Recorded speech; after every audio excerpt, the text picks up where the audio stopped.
कहानी का शीर्षक है घायल की गति घायल जाने। इसके लेखक हैं ओ हेनरी।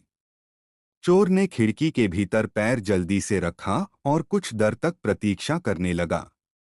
अपने हुनर के प्रति आदर भाव रखने वाला हर चोर कोई चीज उठाने से पहले यह कदम उठाता ही है। यह मकान किसी का निजी निवासगृह था।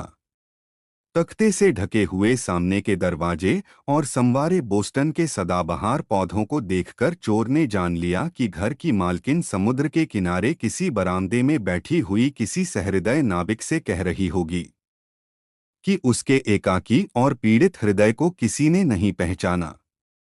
तीसरे मंजिल की सामने वाली खिड़कियों में रोशनी देखकर और मौसम का अंदाजा लगाते हुए वह समझ गया कि घर का मालिक लौटकर आ गया है और जल्दी ही रोशनी बुझाकर सो जाएगा।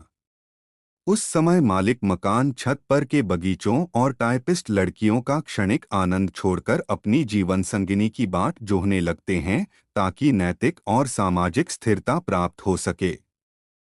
चोर ने एक सिगरेट जलाई। उंगलियों की ओट में जलती हुई दियासलाई के प्रकाश में उसका चेहरा चमक उठा। वह तीसरी किस्म का चोर था। चोरों की यह तीसरी किस्म अभी तक न पहचानी गई है, न स्वीकार की गई है। पुलिस के द्वारा अभी दो किस्में ही लोकप्रिय हुई हैं। उनका वर्गीकरण काफी आसान है। कॉलर उनकी विशेष पहचान है।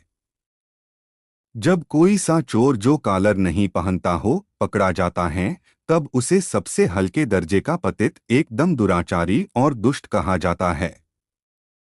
उस पर यह भी संदेह किया जाता है कि सन 1878 में हेनेसी नामक थानेदार की जेब से हथकड़ियां चुराकर गिरफ्तारी से बचने के लिए भाग जाने वाला उद्दंड अभियुक्त वही है।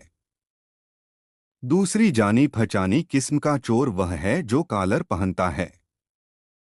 वह अपने वास्तविक जीवन में जुआरी होता है। दिन में वह सदा एक सज्जन बना रहता है।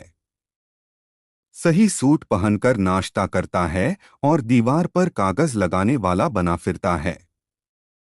पर रात होते ही अपना चोरी का नीच धंधा अपना लेता है। उसकी मां ओसन ग्रीव की प्रतिष्ठित और अत्यंत धनवान औरत होती है और जेल की कोठरी में प्रवेश करते ही वह कीलकांटों और पुलिस गजट की मांग करता है। अमेरिका के हर राज्य में उसकी एक पत्नी और हर प्रांत में एक मंगेतर होती है।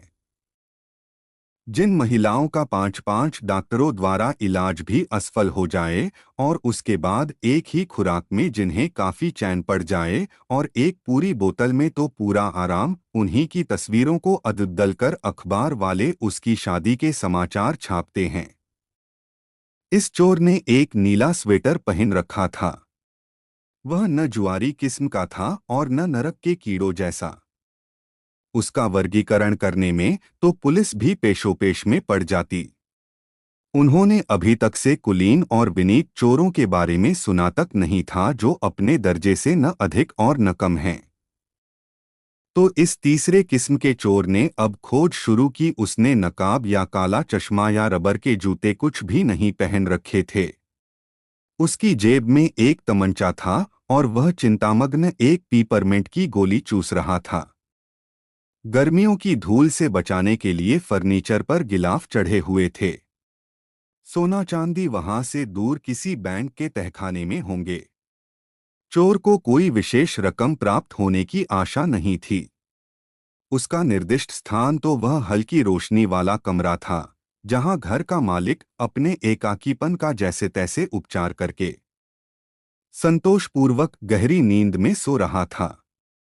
वहां से कुछ मामूली माल ही हाथ आने की आशंका थी, जिसे वाजिबी व्यावसायिक लाभ कहा जा सकता है, जैसे कुछ रेजगारी, कोई घड़ियां, जड़ाऊ पिन वगैरह और सिंगारदान पर कुछ नोट, एक पट्टा, चाबियां, 2-3 पोकर के खेल के टोकन, मसली हुई सिगारें, रेशमी बालों का एक गुलाबी बो और सवेरे खुमारी उतारने के लिए सोडालेमन की बंद बोतल, यही सब चीजें रखी थी। पास ही पलंग पर एक आदमी सोया था। चोर ने सिंगारदान की तरफ को 3 कदम बढ़ाए। एकाएक बिस्तर में पड़े हुए आदमी के मुंह से एक चीख जैसी कराह निकली और उसने अपनी आंखें खोल दी। उसका दाहिना हाथ तकिए के नीचे गया, पर वहीं रह गया। बातचीत के लहजे में चोर में कहा, चुपचाप पड़े रहो। तीसरे दर्जे के चोर फुनफकारते नहीं।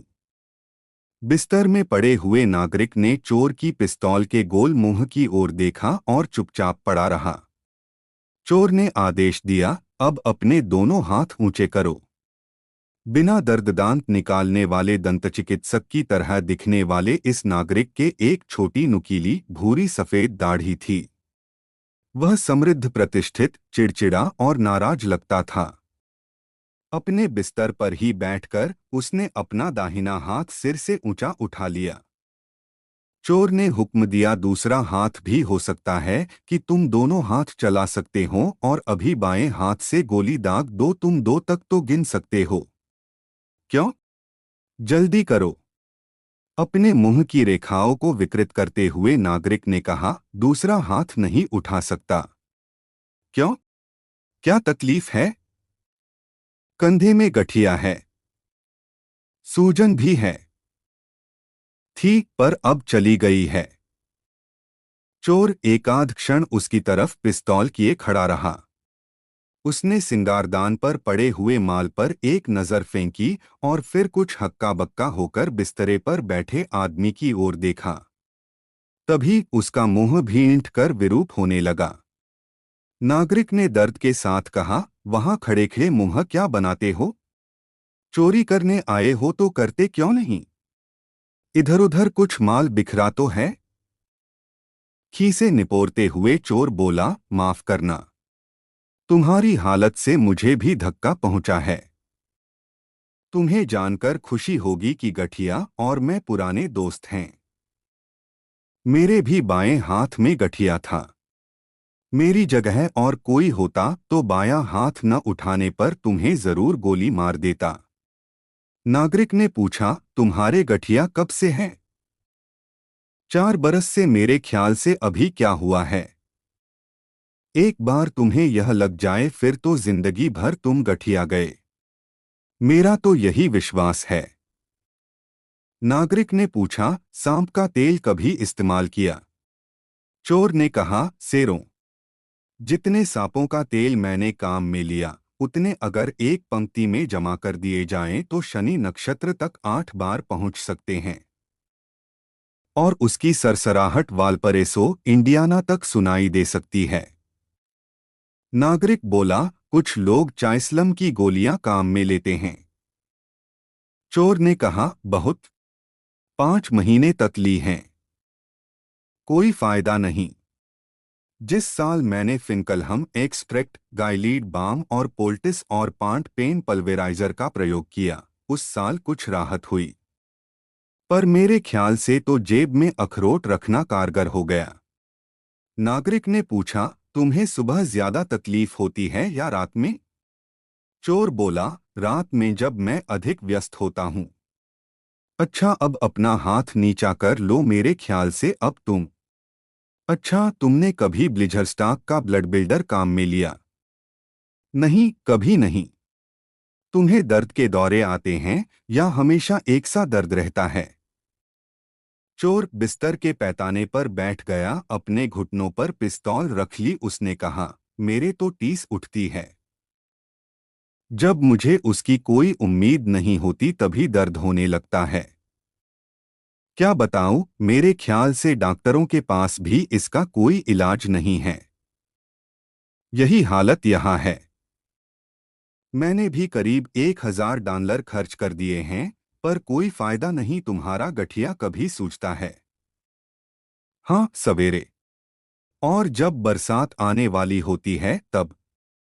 हे भगवान! नागरिक ने कहा, मेरे भी। मैं तुम्हें बता सकता हूं कि टेबल की चद्दर के नाप के बादल का टुकड़ा कब फ्लोरिडा से उठकर न्यूयॉर्क की तरफ रवाना हो रहा है। और अगर मैं किसी थिएटर के पास से गुजरता हूं जहां मैटिनी खेल हो रहा है तो उसके सीलेपन से मेरे बाएं हाथ में वैसा दर्द होता है जैसे दांतों में होता है। बिल्कुल ठीक। चोर ने अपनी पिस्तौल की तरफ देखा और खिसियाते हुए आसानी से उसे जेब में डाल लिया। उसने विवशता से कहा, यह तो बताओ, कभी तारपीन का मालिश किया है? कुछ गुस्से से नागरिक बोला, हट, यह तो होटल के मक्खन का मालिश करने के बराबर है। सहमति प्रकट करते हुए चोर ने कहा, जरूर। यह तो बिल्ली के द्वारा उंगली के खरोंच लगा देने पर छोटे मुन्नों के लगाने लायक मरहम है। मैं तुम्हें बताता हूं, हमारी एक ही तकलीफ है और इसको हल्का करने का एक ही उपाय मैं जानता हूं। क्या? वही स्वास्थ्यप्रद, सुधार करने वाली, गम दूर करने वाली शराब। कहो, है न ठीक? माफ करना। जल्दी से कपड़े पहनकर कुछ पीने के लिए बाहर चलें। इतनी बेतकल्लुफी के लिए माफ करना। पर उफ, लो फिर हो गया। नागरिक ने कहा, एक हफ्ते से मैं बिना किसी की मदद के कपड़े भी नहीं पहन सकता हूं। थॉमस तो सो गया होगा अब। चोर ने कहा, बाहर निकलो, मैं तुम्हें कपड़े पहना दूंगा। ज्वर की तरह उस नागरिक में फिर अपनी आदत लौट आई। उसने अपनी अधपकी दाढ़ी पर हाथ फेरा और कहने लगा, अजीब बात है। चोर बोला, यह रहा तुम्हारा कमीज। पहन लो। मैं एक आदमी को जानता हूं जो कहता था कि उम्बेरी ऑइंटमेंट से वह 2 हफ्तों में इतना अच्छा हो गया कि दोनों हाथों से टाई बांधने लगा। जो ही दरवाजे से बाहर निकले नागरिक घूमकर वापस जाने लगा। उसने समझाया, लगता है कि पैसे भूल गया हूं। कल रात सिंगारदान पर रखे थे। चोर ने उसकी दाहिनी बाह पकड़ ली। उसने बड़े मजे से कहा, मैं कहता हूं चलो ना। छोड़ो उसे, मेरे पास दाम हैं। कभी जैतून और विंटरग्रीन का तेल का प्रयोग किया है?